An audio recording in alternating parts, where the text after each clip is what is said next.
So guys, ngayon bubulong ko sa kanya yung crush ko kasi dati niya pa tinatanong. Para naman kung makakaawa. Sasabihin na natin. Ha? Wait lang gusto. May pakuha nga. Asan yung baso? May pakuha nga ng tubig. Pakuha nga ng tubig. So guys, ako lang mag-isa. So guys, crush niya si Teddy. Dati niya pa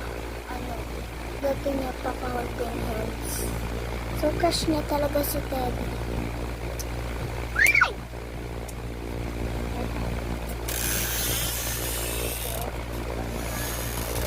Lagay mo na muna dyan yung baso. Hey guys! So guys, sinabi niya ba yung crush ko? Uy, hindi.